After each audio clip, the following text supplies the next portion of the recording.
Muy buenos días.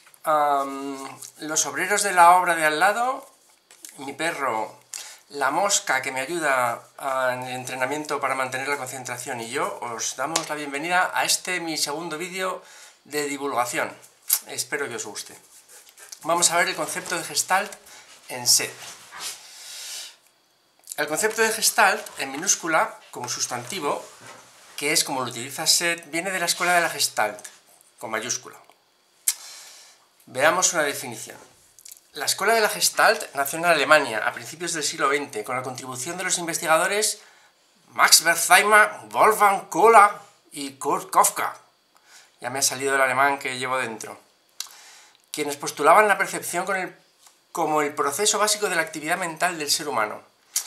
De modo que el resto de las operaciones de naturaleza psíquica, como el pensamiento, el aprendizaje o la memoria, estarían subordinadas al correcto funcionamiento de los procesos de organización perceptual. Aquí vemos una diferencia radical entre este postulado y el de la espiritualidad, ya que para la espiritualidad la percepción no es sino un subproducto del pensamiento. Además, un subproducto de tercer nivel, ya que el pensamiento sería el origen de todo. A partir del pensamiento se origina una realidad perceptible y solo después de su creación esta realidad puede ser percibida. Primero está el pensamiento, luego segundo se genera una realidad y tercero se percibe esa realidad. Bueno, pese a esta discrepancia fundamental, el término Gestalt sigue teniendo enorme utilidad en su aplicación a distintos escenarios propuestos por el conocimiento revelado. Continúa la definición.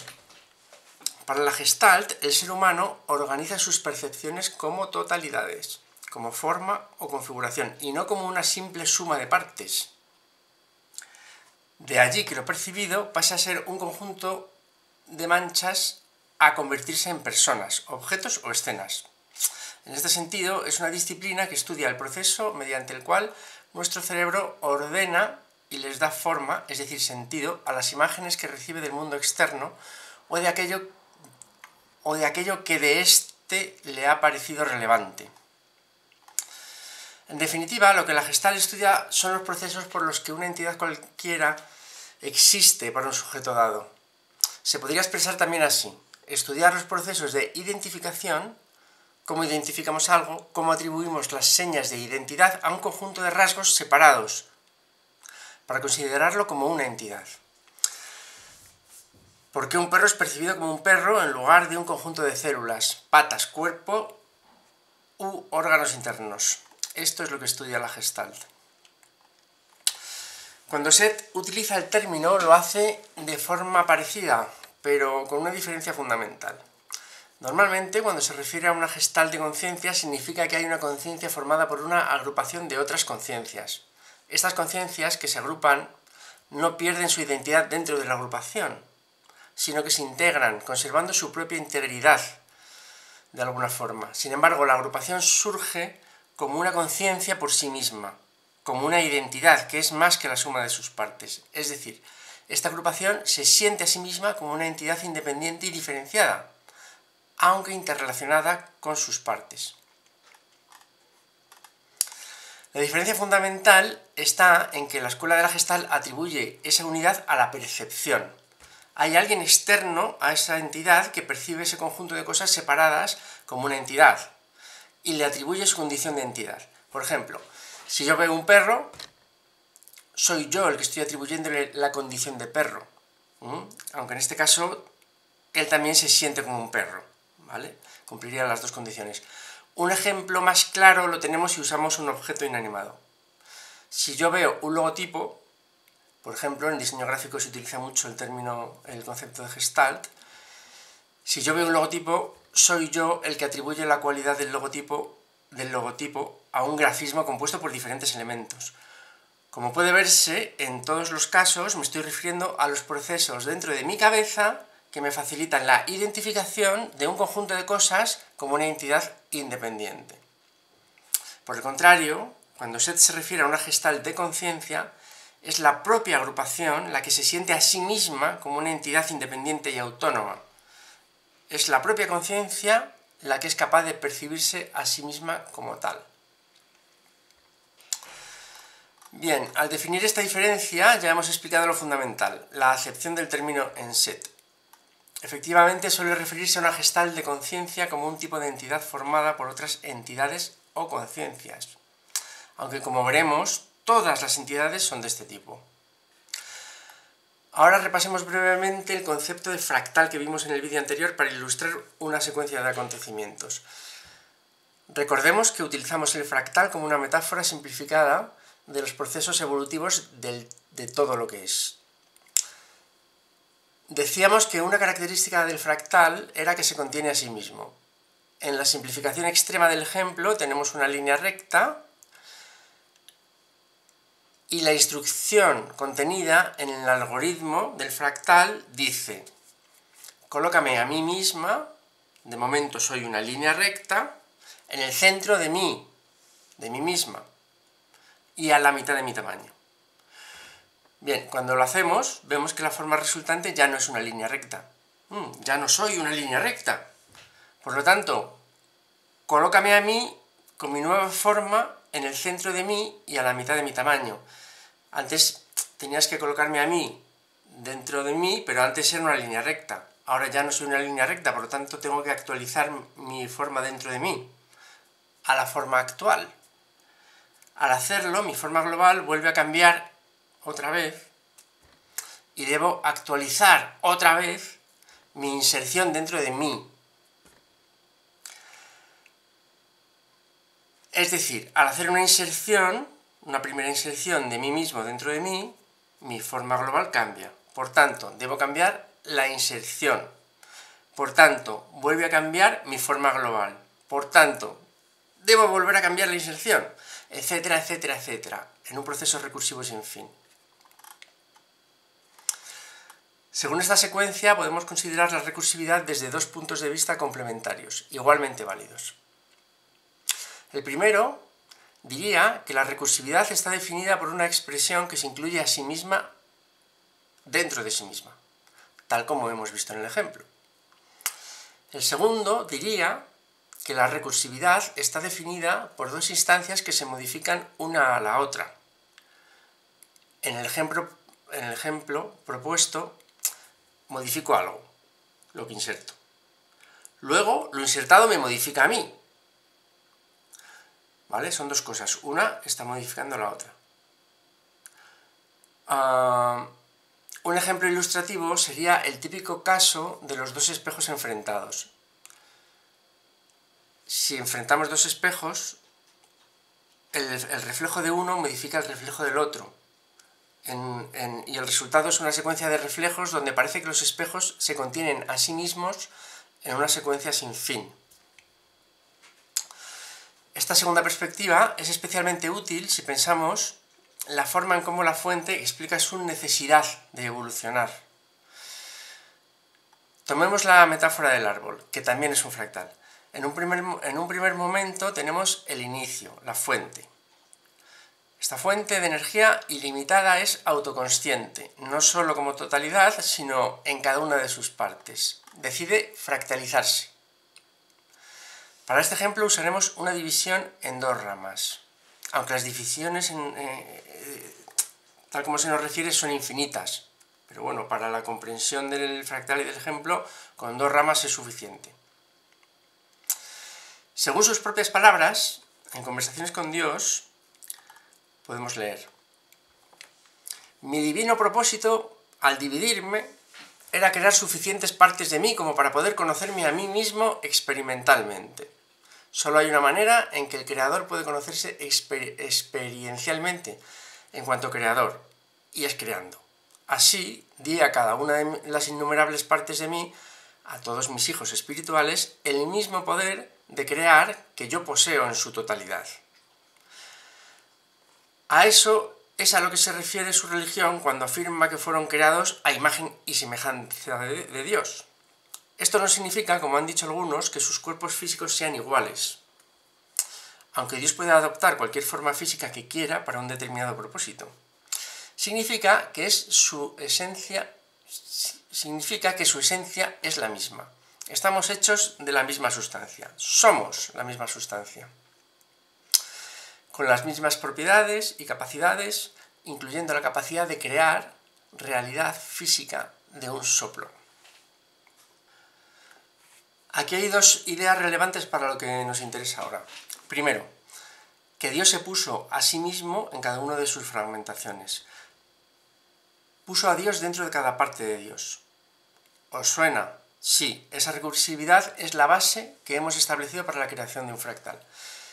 La segunda idea es que Dios se fractaliza para conocerse a sí mismo, para experimentar todos sus potenciales y que esa experimentación sea devuelta a su propio ser.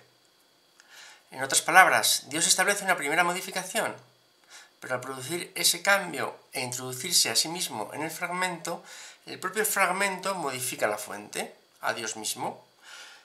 Justo el proceso que hemos descrito en la dinámica del fractal. Recordad de un párrafo anterior. Modifico algo, lo que inserto. Luego, lo insertado me modifica a mí. Por estas dos razones, la metáfora del fractal resulta tan buena para describir la totalidad. Veámoslo en el gráfico.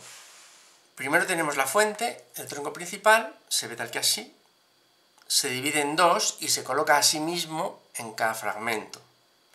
Por tanto, podemos decir que se fractaliza. Entonces, el fragmento cambia el conjunto de la totalidad. Ahora la totalidad se ve tal que así, en su primera iteración. Lo mismo pasa en las sucesivas iteraciones.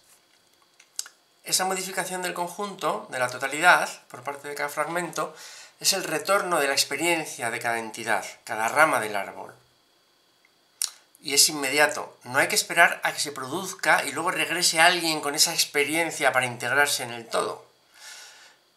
Tal como sugieren algunas explicaciones. Tiene que ser necesariamente inmediato, porque todo ese proceso se produce de forma recursiva dentro del todo, formando parte de él, y cualquier cambio que se produce es experimentado a la vez tanto por el fragmento que se ha fragmentado como por la totalidad. Esa experiencia se produce en su entorno local y ese entorno local es producido dentro de una totalidad, por tanto se produce en todas partes a la vez. Toda esta explicación sobre fractales es complementaria a lo que ya vimos en el anterior vídeo sobre paradojas circulares y nos ayudará, espero, a entender el concepto de Gestalt, que es el propósito de este vídeo. Para obtener una primera idea simple de lo que es una Gestalt de conciencia, digamos que cada tronco de árbol de conciencia sería una Gestalt, que incluye todas sus fragmentaciones, sus ramificaciones, si acudimos a la metáfora del árbol de conciencia. La primera explicación que encontramos en Hablaset 1 nos da la información fundamental y dice: os puedo decir, por ejemplo, que hay conciencia incluso en un caracol, pero pocos de mis lectores serán capaces de tomarme lo suficientemente en serio para ponerse en mitad de esta frase e ir a decirle buenos días o buenas tardes al primer caracol que encuentren en un palo. No obstante, los átomos y moléculas que forman parte del caracol poseen su propio tipo de conciencia. Los átomos que conforman las páginas de este libro son también conscientes a su nivel. No existe nada, ni roca, ni mineral, ni planta, animal o aire, que no posea la conciencia propia a su especie. Por consiguiente, estáis permanentemente en medio de una constante conmoción vital, en una gestalt de energía consciente. Y al mismo tiempo estáis compuestos físicamente de células conscientes que llevan dentro el conocimiento de su identidad propia y que cooperan voluntariamente en la formación de la estructura corporal que es vuestro cuerpo físico. Quiero decir, por supuesto, que no existe nada a lo que pueda llamarse materia muerta. No existe un solo objeto que no haya sido formado a través de la conciencia. Y cada conciencia, sea cual sea su grado de evolución, es afortunada poseedora de la sensación y de la creatividad. No podréis entender lo que sois a menos que comprendáis estos conceptos. Y termina: solo por conveniencia os cerráis a las múltiples comunicaciones internas que conectan la más mínima parte de vuestro cuerpo, pero, aun como criaturas físicas, sois hasta cierto punto porciones de otras conciencias. El ser no tiene límites, su potencial es ilimitado. Sin embargo, vuestra ignorancia os lleva a adoptar limitaciones artificiales. Por ejemplo, podéis identificaros solamente con vuestro ego externo y así disociaros de las capacidades que os son inherentes. Podéis negarlas, pero no podéis cambiar el hecho de que existen. La realidad es multidimensional, aunque muchas personas esconden la cabeza, figurativamente hablando, en las arenas de la existencia tridimensional y crean que no existe nada más. Recordemos del anterior vídeo que Serapis nos decía que la fuente es un conjunto de energía infinito y autoconsciente y que cada pequeña partícula también es autoconsciente a su manera. También que esas partículas de energía deciden voluntariamente asociarse para constituir entidades superiores desde el punto de vista organizativo. Pues bien, Seth llama a cada entidad, compuesta de otras muchas dentro de ese escenario, una gestalt de energía consciente. O una gestalt de conciencias, en muchos otros casos. Es lo mismo. Pero ojo, aquí hemos visto cómo esas partículas primordiales de energía se asocian dando lugar a gestalts de conciencia, pero no es la única forma de constitución posible. Más adelante veremos otros tipos de gestalts. Debido a la naturaleza extremadamente promiscua de las partículas de energía y sus distintas agrupaciones que se relacionan entre sí, intercambiándose, relacionándose y reconstruyéndose a cada momento, el término gestalt tiene una connotación de conjunto cambiante y complejo. Por ejemplo, en un momento, Seth nos dice: la personalidad es una gestalt de percepciones eternamente cambiantes. Es la parte de la entidad que percibe. Yo no estoy inculcándole mis percepciones a la mujer a través de la que hablo. En este momento Seth se está refiriendo al proceso de canalización. Jane Roberts está hablando, está canalizando a Seth, es decir, Seth está hablando por boca de Jane. Yo no estoy inculcándole mis percepciones a la mujer a través de la que hablo, ni su conciencia desaparece durante nuestras comunicaciones. Lo que ocurre es que ella logra expandir su conciencia, proyectar su energía y dirigirla fuera de la realidad tridimensional. Esta concentración fuera del sistema físico podría dar la impresión de que su conciencia ha desaparecido, pero lo que ocurre realmente es que su conciencia aumenta. Más adelante describe de forma detallada y profusa distintos y complejos mecanismos por los que estas gestalts se interrelacionan y modifican unas a otras, especialmente en el capítulo sobre los sistemas probables, en Habla Seth 2. Ahí hay material de análisis para hacer varias sesiones de divulgación en vídeo. Dice Seth: desde el punto de vista de la psicología, tal y como la entendéis vosotros, el alma se podría considerar como la principal identidad, que es en sí misma una gestalt de otras muchas conciencias individuales. Un ser ilimitado capaz de expresarse a sí mismo de muchas maneras y formas, y aún así capaz de mantener su propia identidad, su propia condición de yo soy. A pesar de darse cuenta de que su condición de yo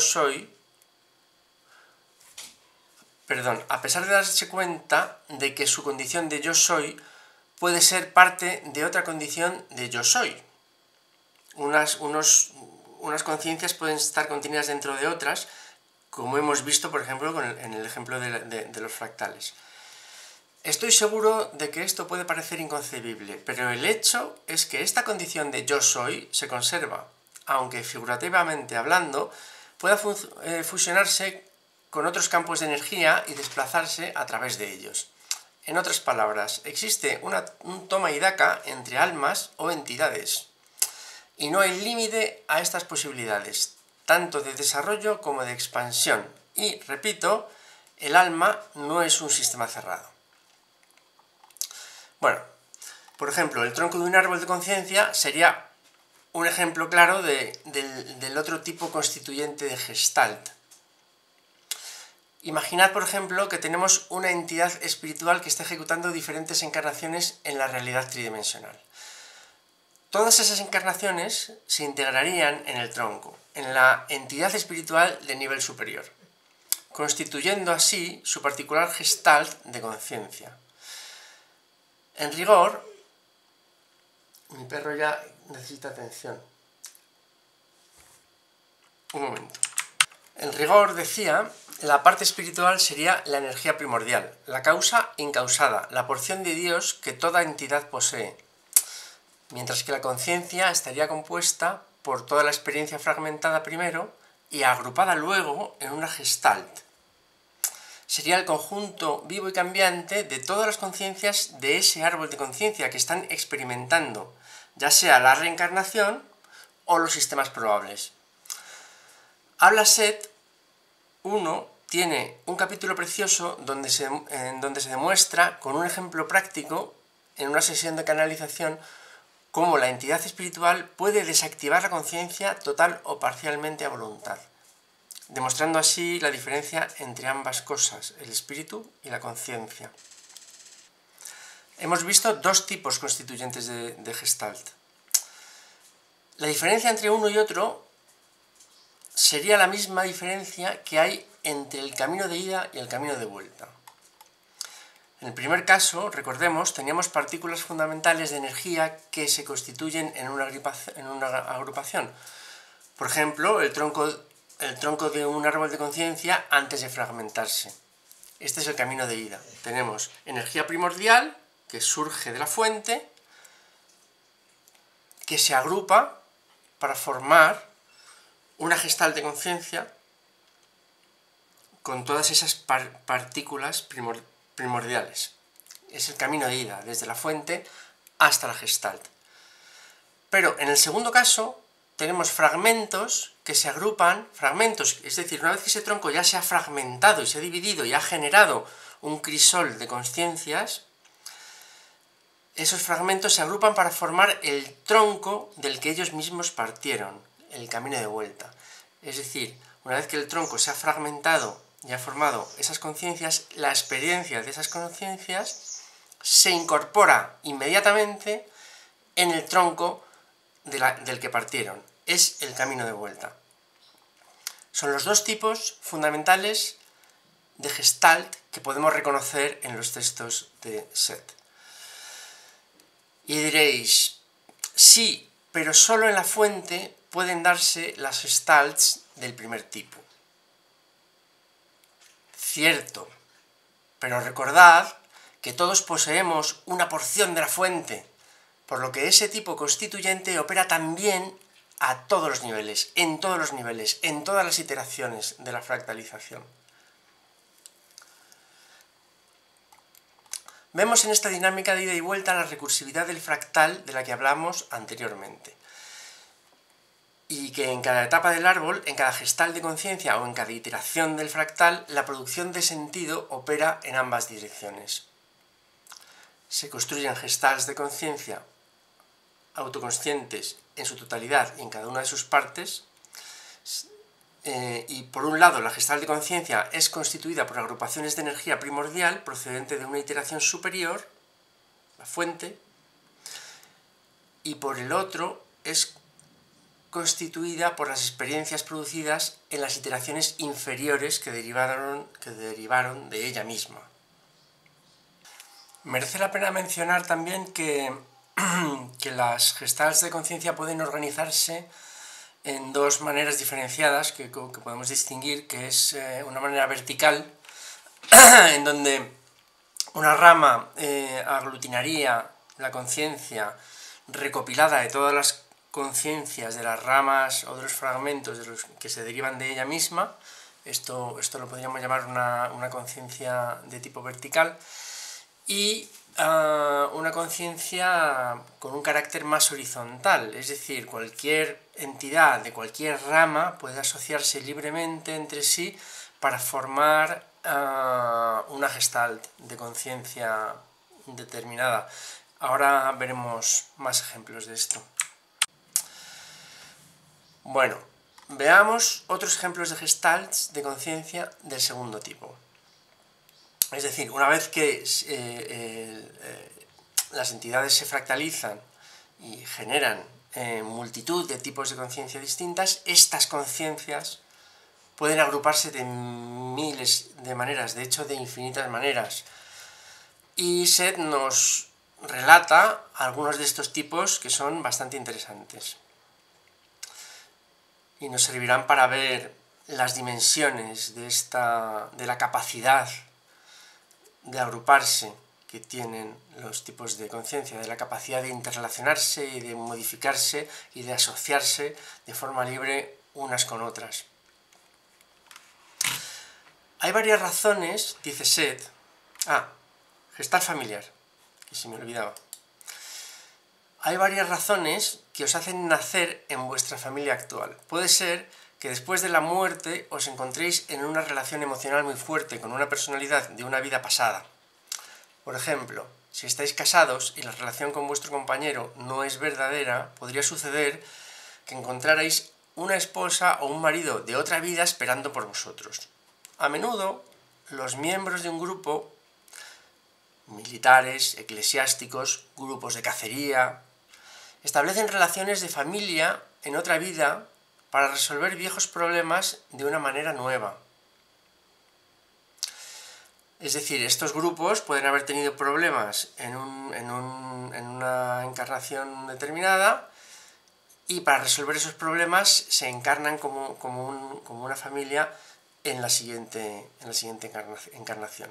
Deciden encarnarse escenificando un escenario conjunto. Las familias deben ser consideradas como una gestalt de actividad psíquica. Poseen identidad subjetiva, por más que ningún miembro particular del grupo sea consciente de ello. Las familias tienen propósitos subconscientes comunes, aun cuando sus miembros individuales estén persiguiendo estas metas sin conocimiento consciente. Estos grupos se establecen con antelación, por así decirlo, en los periodos de existencias físicas. A veces, un grupo de 4 o 5 individuos se plantea un reto concreto y asigna a sus distintos miembros los diferentes papeles de una obra y posteriormente se desarrollan esos papeles en una existencia física. El ser interno es siempre consciente de los mecanismos ocultos de estas gestalts familiares.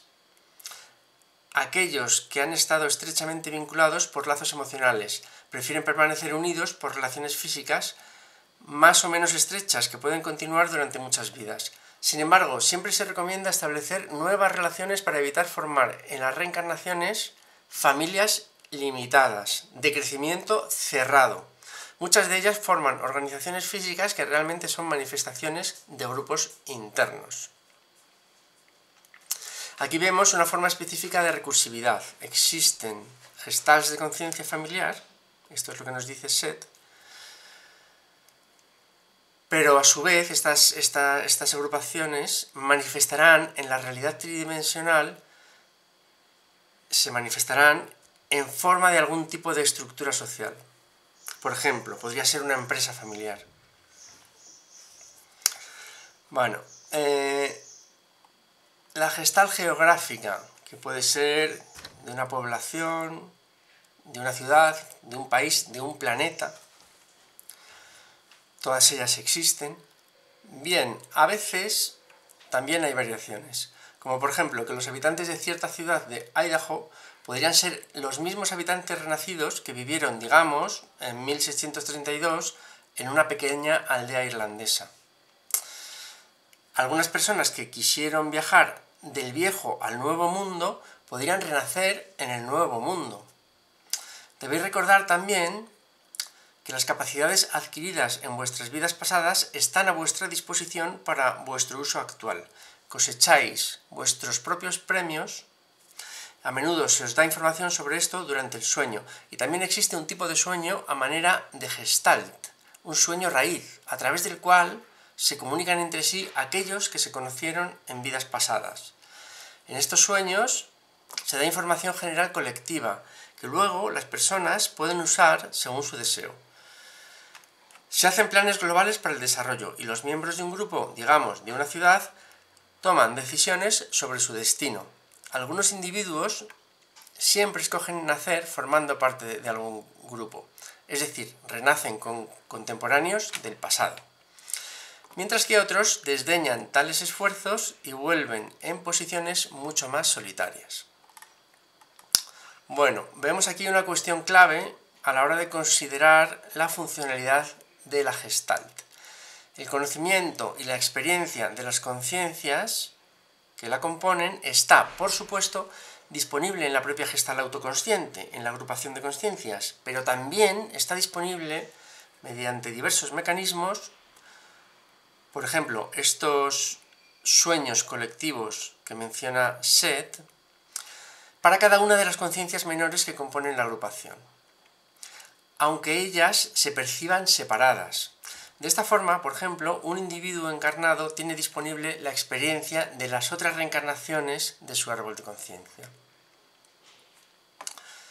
Vale, ahora pasamos a gestalts en los sistemas de probabilidad. El capítulo sobre sistemas probables da una idea de la intrincada complejidad de las realidades probables, que son tan válidas como la que tú y yo percibimos físicamente. Por un lado, cada pensamiento que generamos crea su propia forma, que es percibida físicamente en otras realidades probables como parte de su paisaje. Además, todas las posibles acciones no realizadas por ti y por mí generan una realidad probable donde esa acción sí se realizó. Y todos tus yoes probables formarían también un tipo de gestalt de conciencia contigo. Dice Seth. Por supuesto, cada sistema probable de la realidad crea otros sistemas probables. Y cualquier acto consciente trae consigo un número infinito de actos inconscientes que también encontrarán su realización. Bien, todos los sistemas de realidad son abiertos. Las divisiones entre ellos se deciden arbitrariamente por razones de conveniencia, pero todos existen simultáneamente y cada uno apoya y acrecienta al otro. Así pues, todo lo que hacéis se refleja también, hasta cierto punto, en la experiencia de vuestros yoes probables y viceversa. Si sois abiertos y receptivos, podéis beneficiaros enormemente de las distintas experiencias de vuestros yoes probables y podéis aprender de sus conocimientos y capacidades. Hacéis esto de manera bastante espontánea en estado de sueño y con frecuencia lo que os parece una inspiración es un pensamiento experimentado pero no hecho realidad de otro yo. Lo que sucede es que sintonicéis con él y lo hacéis realidad. Las ideas que habéis concebido pero no habéis utilizado pueden ser captadas de igual manera por otros yoes vuestros probables. Cada uno de estos yoes probables se considera a sí mismo el yo real, por supuesto, y para cualquiera de ellos vosotros seríais el yo probable. Pero gracias a los sentidos internos, todos estos yoes son conscientes de su parte en la Gestalt. Y más adelante, dice: un acontecimiento puede ser realizado por más de un yo probable y podéis pareceros a algunos yoes probables más que a otros. Como estáis comprometidos en una intrincada gestalt psicológica como esta, y como las conexiones antes mencionadas existen, hasta cierto punto podéis valeros de las capacidades y el conocimiento que poseen estas otras porciones probables de vuestra personalidad. Bueno, también explicando la existencia de unos tipos de seres a los que llama los que hablan, que son como unos agentes conectores de diversas realidades y frecuencias. Dice: los que hablan están familiarizados con las leyes que rigen muchos de estos sistemas. Está hablando de los sistemas probables. No obstante, muchos de estos sistemas están conectados en cierta manera con vuestro propio tipo de realidad. Existe un número infinito de universos internos. Solo las conciencias gestalt superiores y más desarrolladas pueden ser conscientes de algo como su totalidad. En este contexto más amplio, podríamos considerar a los que hablan como locales. El propio Seth reconoce formar parte de una de nuestras gestalts psicológicas en las respuestas a esta pregunta. ¿Tienes algún interés en percibir nuestras vidas diarias cuando no estás hablando por medio de Jane? ¿Puedes hacerlo? Es una pregunta que le formulan a Seth. Y él responde: no me dedico a observar, sin embargo, estamos conectados por nuestra gestalt psicológica. y por lo tanto conozco cualquier sentimiento intenso por vuestra parte, o cualquier reacción fuerte de algún tipo. Esto no quiere decir que yo esté necesariamente consciente de todos los acontecimientos que haya en vuestras vidas, o que yo descifre los detalles de los sentimientos que recibo de vosotros. Bueno, dejamos los sistemas probables y vamos a ver un tipo de gestalt bastante curioso que, bueno, le he llamado la gestalt crística, que un poco es referirse a cómo el ser espiritual que da configuración a lo que nosotros conocemos como Cristo o Jesucristo se conforma. Sabemos, por otras revelaciones, que Jesús era la encarnación de Micael de Nevadón, según el libro de Urantia. Los Micaeles serían seres de un nivel muy elevado, encargados de enormes porciones del universo.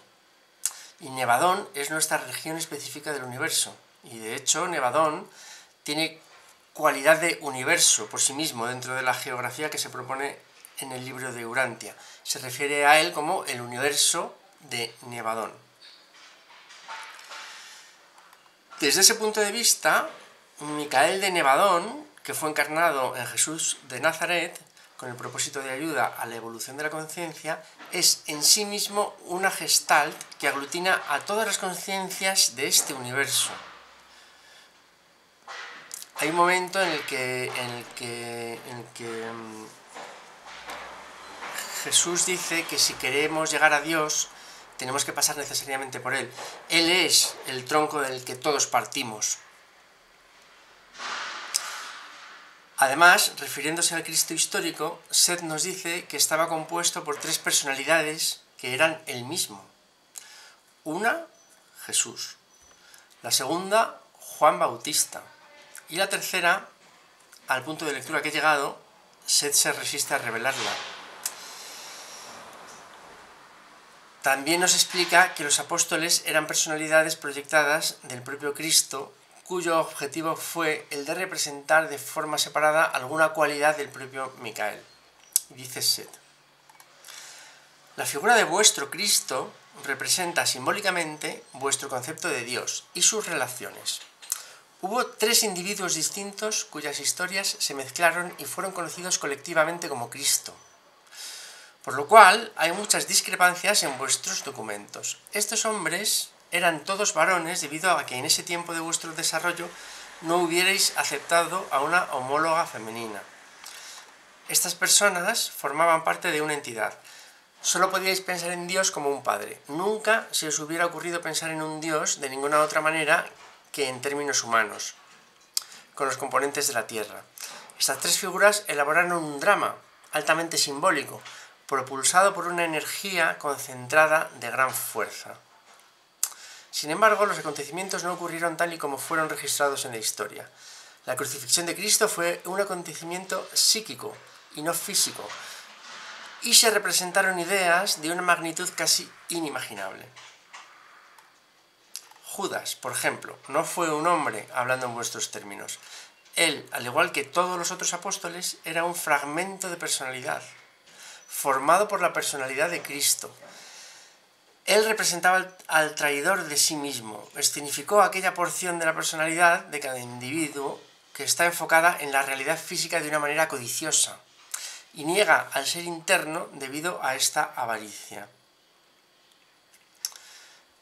Cada uno de los 12 representaba cualidades de la personalidad que pertenecen al individuo, y el Cristo que vosotros conocéis representaba al ser humano. Por tanto, los 12 más el Cristo que conocéis, esa figura compuesta por 3, representaban la personalidad individual terrena, el ser interno, y las 12 características principales conectadas con el ser egotista. Al igual que Cristo estaba rodeado por sus apóstoles, el ser interno está rodeado por esas características orientadas físicamente, que por un lado se ven atraídas hacia afuera, hacia la realidad diaria, y que sin embargo están en la órbita del ser interno. Por consiguiente, A los apóstoles se les fue dada la realidad física por el ser interno, ya que todas vuestras características terrenas provienen de la naturaleza interna. Esto fue una parábola viviente hecha carne entre vosotros, una obra cósmica representada para vosotros, expresada en términos que vosotros pudierais entender. Probablemente, y como se desprende del siguiente párrafo, esta resistencia a revelar la tercera personalidad de Cristo se debe a que aún no podemos verlo en nuestro sistema de realidad y a que esa personalización aún le queda trabajo por hacer aquí. Al respecto dice Seth: la tercera personalidad que he mencionado muchas veces no ha aparecido todavía para vosotros, aunque su existencia está profetizada como el segundo advenimiento. Bien, estas profecías se expresaron de acuerdo con la cultura habitual en ese tiempo, la mosca, y por tanto, mientras se preparaba el escenario, ha habido distorsiones deplorables, porque ese Cristo no va a venir al final de vuestro mundo, como han mantenido las profecías. Por último, veamos un tipo de gestalt que he llamado gestalt asociativa con propósito evolutivo. Es uno de mis ejemplos preferidos. Es un tipo de gestalt específico que sirve al propósito evolutivo dentro del espacio-tiempo. Cada organismo biológico requiere de una habilidad de conciencia específica para ser operado. Por ejemplo, un tipo de conciencia capaz de habitar un insecto deberá evolucionar para poder habitar un perro en otra encarnación, pues su nivel de conciencia no le permite aún hacerlo. En este tipo de gestalt, distintas conciencias pueden asociarse con el fin de evolucionar y habitar un ser biológico de mayor complejidad. Dice Seth: como sabéis, la conciencia tiene una gran tendencia a mantener la individualidad y, sin embargo, también tiende a juntarse formando una gestalt. Después de su muerte, la conciencia de un animal puede formar una gestalt con otras conciencias, en la que se comparten capacidades de tal modo que la cooperación combinada hace posible un cambio de especies, por ejemplo. Aún así, en estos y otros casos, la individualidad innata no se pierde, sino que permanece indeleblemente impresa. La conciencia debe cambiar por propia naturaleza y, por tanto, las identidades deben cambiar también. No porque una borre a la otra, sino por un desarrollo progresivo donde cada paso sucesivo se mantenga y no se descarte. La última parte del párrafo hace referencia a esa cualidad de las gestalts de conciencia donde siempre permanece de alguna forma la identidad de cada conciencia que la compone, además de generar una nueva conciencia correspondiente a la totalidad de la gestalt propiamente. Para entender de forma intuitiva esta dualidad, podemos pensar en la forma en que nosotros mismos evolucionamos. Nuestro yo niño no desaparece completamente al hacernos mayores, sino que se integra y permanece de alguna forma en nuestro yo adulto. Bueno, con estos ejemplos ya se puede percibir la inabarcable complejidad de la interrelación y la superestructura de la conciencia. Todo, desde su inicio en la fuente hasta la manifestación más densa, forma parte de un crisol de innumerables gestalts de conciencia, evolucionando e interactuando entre sí. En Habla Seth 2 se explica profusamente la gestalt de conciencia del propio Seth y en un momento nos dice: todo lo que es parte de la creación y a la vez más de lo que es la creación. Hay gestalts del ser que son imposibles de describir, cuya conciencia incluye el conocimiento y la experiencia de lo que podría pareceros un vasto número de otras realidades. En los términos que empleo, en provecho vuestro, su presente podría incluir, por ejemplo, la vida y muerte de vuestro planeta en un solo momento de su tiempo.